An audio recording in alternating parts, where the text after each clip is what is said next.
listening to Combat Sports UK. Combat Sports UK. What is the crack, everyone? Welcome back to the channel. The UFC was back in everyone's favourite arena last weekend. They were back in the Apex when the Jack Barack Obama took on Gerald Cannonier in the main event in the middleweight division. Very, very good fight this was. I'm here to break it down and the rest of the main card fights. So if you didn't see the fights this weekend, watch this video. This will give you a recap on what went down. If you did see the fights and want your memory refreshed, this is also the video for you. Before we get into today's video, make sure that if you haven't already, you like this video and you subscribe to the Combat Sports UK YouTube channel. We're going to be bringing out loads more content this year, 2025. We've got a big push on.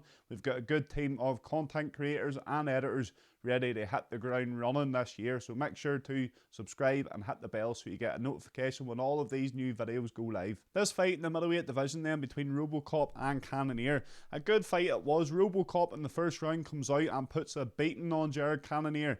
Cannonier looked as if he was done a couple of times. I thought to myself, Robocop is the new fresh blood in the middleweight division. Well, he's not really new, but he's putting together a good run. I thought he's going to go all the way to the top after watching that first round. But then what happened to him? He runs out of steam. Robocop is massive for middleweight. He is completely jacked. He's got that fast twitch muscle fibre. Very, very explosive in the first round. But of course, he can't keep this going. His weight cut must be brutal. They make middleweight. There's no way he is going to have the endurance to go at that pace.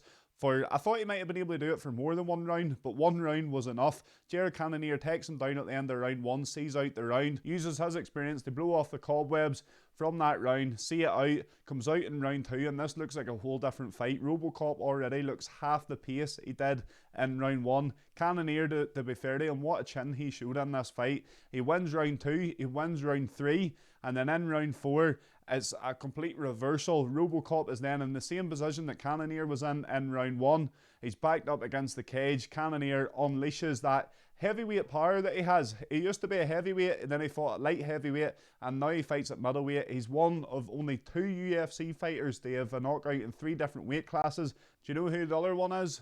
Conor McGregor is the only other fighter to have 3 knockouts in 3 different weight classes. So round 4, Cannonier backs Robocop up against the cage, unleashes to the body, unleashes upstairs, knocks him down. The referee steps in and calls it a day. Good stoppage. Robocop had nothing left in the tank there. Fair play to Gerald Cannonier, man. Fair play to Gerald Cannonier. I said coming into this, he's 40 years old. He's too old. He's not got that dog in him yet. And man, was I wrong.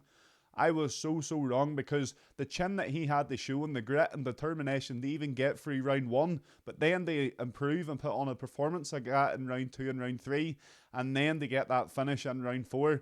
Really, really good win for Gerald Cannonier. His last 2 fights before this, he lost to Kai Barhalio and Imavov, which now look like not even bad losses. Imavov knocked out Adesanya last week, and Kai Barhalio was going into a title contender fight, probably against Imavov. So them losses aren't too big of a stain on his record. Good to see the Killa Gorilla back in the win column. The co-main event then. Let me tell you about the co-main event. I was all for open scoring. I think open scoring was a great idea. Fighters should know what way they are in the fight. Do they have to get a knockout in round 3? They should know. It should be transparent, because judges make shit decisions all the time.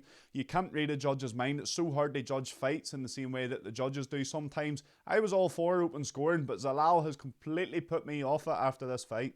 Coming into this one, I done Zalal to get a submission win. I thought his grappling would be too much for Calvin Kattar. I thought Kattar would have had it on the feet, but Zalal really, really impressed me. Calvin Kattar looked like a shadow of his old self in rounds 1 and rounds 2. He looked old. He looked nowhere near as fast as what he did as boxing. He was struggling to get the range, but Zalal was able to get the range. He was in kicking range, landing jabs at distance, and he also mixed in some takedowns. I thought he would have done more with his grappling, but he was using the takedowns just to keep Calvin Kattar guessing, and it worked. First 2 rounds, Zalal looked unbelievable. I says to myself, this second stint Zalal has went on in the UFC, he is mightily impressive, and he's looking very, very good here. And then round 3 comes along. What an absolute shit show this was from Zalal. Calvin Kattar knew he needed to finish. I don't know, just on Calvin Kattar, I don't know why Calvin Kattar didn't come out in rounds 1 and round 2 the way he did in round 3. He looked like he had lots left in the tank. Round 1 and round 2 couldn't get going. Round 3, walking Zalal down, really looking for that finish, cutting the corners, cutting the angles. What does Zalal do? Does he go in and try and counter now that Calvin Kattar is finally coming forward? Does Zalal take his opportunity to get that finish, get a KO win over Calvin Kattar on his record? No, he doesn't. He runs away, literally turned into Forrest Gump, running around the cage. Very, very bad look. He knew that he just had to see the round out. He knew he had 2 rounds in the bag. And this is why I am now. I'm not going to say I'm against open scoring because I think it's a good thing, but this is the danger that you have. You have a danger of guys like Zalal saying, I'm 2 rounds up, all I need to do is see this round out. And he was very, very confident that he was 2 rounds up, which is why he knew all he had to do was just avoid getting knocked out. He didn't care about losing the round. All 3 judges gave the 3rd round to Calvin Kattar. It was 29-28 on all scorecards. And for Zalal, he's lost a lot of respect here, a hell of a lot of respect, because they put in a performance like that, running around the cage in round 3, instead of going for the finish. He didn't even have to risk it all. If he stood and traded with Kattar, he wasn't risking it all. All he had to do was just match Kattar, stand and trade, show that you're willing to stay in this fight. Don't be running around the cage like that there. You're a fighter at the end of the day, not a sprinter. Turned into proper Forrest Gump. Very, very disappointing round 3. For Calvin Kattar, I don't know what he does now. That's 4 losses in a row. He looks just not even like a shadow of himself. He looks absolutely terrible in there recently. Very, very sad to see. He's a very, very good fighter, usually a very exciting fighter. Has been in some unbelievable fights in the UFC, but he's just not got it anymore. He's just past that age limit where you kind of lose your pace, you lose everything. He couldn't even find his distance against someone like Zalal. For Zalal, I was very, very high on Zalal until that 3rd round. He still got the win, don't get me wrong. He's got Calvin Kattar on his record. The first 2 rounds, he showed what he could do. He went in there and outstruck someone like Calvin Kattar, which is impressive. But they do that in the 3rd round. They pull that bullshit running around the cage like that. It's not a good look. Now, there's something so satisfying about a pullback counter. We've seen Conor McGregor do it against Jose Aldo. We've seen Sean O'Malley do it against Aljamain Sterling. Edmund Shabazian done one of the nicest ones I have seen in a long time. You could hear the thump. You could hear the dig landing. It was in the apex. The crowd was silent. Don't get me wrong. If this was in an arena, you maybe wouldn't have heard it. But man, that sounded brutal. 1 minute 30 in the round 1 against Dylan Butka. He jabs, knowing Dylan Butka is then going to come forward and try and land his own jab, slips back and lands a devastating right hand over the top to knock out Dylan Butka. There was a nice left hook for good measure on the way down too. The sound of it, it was so clean. I love a pullback counter, and this was a perfect example of how they land them. Edmund Shabazian said in his interview after that he was working on this in the back with his coach Eric Nixick, and man did he pull it off. A performance of the night bonus for Edmund Shabazian, 50k for his new son that was born recently. A very, very good night for him. For Dylan Butka, he's now 7-5 in the UFC, lost 3 in a row, 4 in a row, can't remember, but he's on a serious losing skid. I don't know what's left for him in the UFC. I could see him being cut after this, to be honest. He is quite an exciting fighter. He's in exciting fights, but you can't be running about the UFC with a record of 7-5. Both the Bonfim brothers were in action on Saturday night. Gabriel Bonfim getting a win on the prelims. Could Ismail Bonfim make it 2-0 for the bros? It looked like he was going to. It really did. For the first 3.5 minutes of round 1, he looked like the much better fighter. It was a typical start of Ismail Bonfim coming out quick, very, very aggressive, putting the pace on Sadikov. Sadikov didn't really know what to do until question mark kick. Question mark kicks are a thing of beauty. What they're meant to do is you kick as if you're going low, the hands drop, and as the hands drop, you then change the kick to go upstairs and go to the head. This was textbook. It done exactly what it's meant to. It done what it says on the tin. After losing 3.5 minutes of the first round, Sadikov goes to throw it into the body, switches it upstairs as Bonfim drops the hands. A very good win for Bonfim. It's quite a frustrating one for him because he really was winning this fight until that landed. So the question mark kick lands with 1 minute left in the round. Bonfim sees the round out just about. He's on shaky legs. He goes into the corner and he says straight away, I can't see. I don't think these fighters realise that just because the doctor's not there at that time, they still know what you say in the corner. There's microphones all around. There's people all around. If you say you can't see as soon as you go in, it's going to get questioned.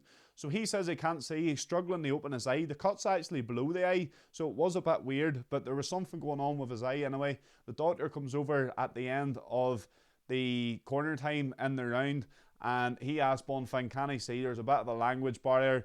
A bit of bullshit happens and the fight gets called. Bit of a bullshit call, to be honest, because Bonfim did look pretty sweet. He could open his eye. He may not have been able to see out of it, but he could open it. That fight could have went on rightly. They're fighters at the end of the day. They're there to fight. I think they should have let that one go. And it was going to be a smashing fight because Bonfim looked really, really good for 3.5 minutes until he got caught with that kick. For Sadikov, a beautiful knockout, timed perfectly, and I'm looking forward to seeing both these guys back in here. There was a saying that rang very, very true for the main card opener. Sometimes when you get two elite grapplers, they will cancel each other out and they will have a shit kickboxing match. And that's exactly what happened in the fight between Petroski and Rodolfo Vieira. Petroski comes out in round 1 looking like the Bronx with his new blonde hair. Vieira tries to land a few takedowns. Petroski fights them off well. They're not really throwing too much, but Petroski definitely wins the round, landed more.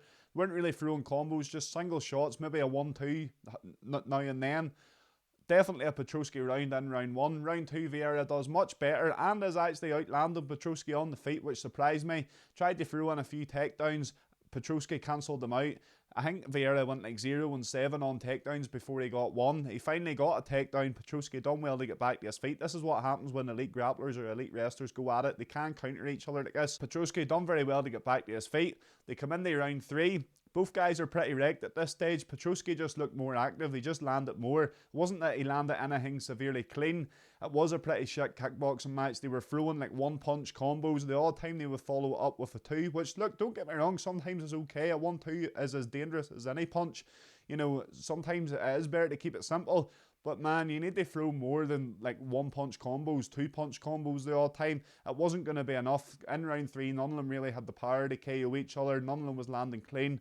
Petroski gets a unanimous decision win, 29-28 on all 3 judges' scorecards. Not a great fight to open the main card. In terms of the prelims, there's one moment I want to talk about. It was the featured prelim. Jose Delgado knocks out Conor Matthews in round 1. Jose Delgado, guys, if you don't know who he is, go and check him out. The reason I'm so high on Jose Delgado is because, well, I was watching the Dana White's Contender Series. UK man Lonnie Kavanagh got his knockout in episode 1, season 8, and the fight after that was Jose Delgado. He landed a lovely knee to get the finish. He's a very, very good striker. Benson Henderson has pretty much mentored him. He's pretty much been like a father figure to him. He helped him. He actually allowed him to live with him for a while whenever he was coming up the ranks. That's how high Benson Henderson is on Jose Delgado. Go and check his performance out at the weekend over Conor Matthews. A very, very good win. Very impressive win. Very, very powerful hands. Long and rangy for the weight class too.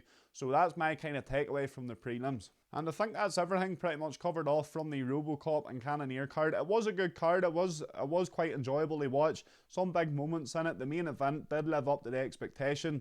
Zalal, bit of a pussy for run the way, but I was impressed with the first 2 rounds. That's kind of the talking moments coming out of this one. Make sure if you enjoy this video to like, share and subscribe. Tell your friends about Combat Sports UK. We are hitting it hard this year, as I said at the start of the video.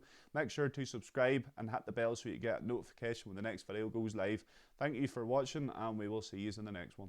You're listening to Combat Sports UK. Combat Sports UK.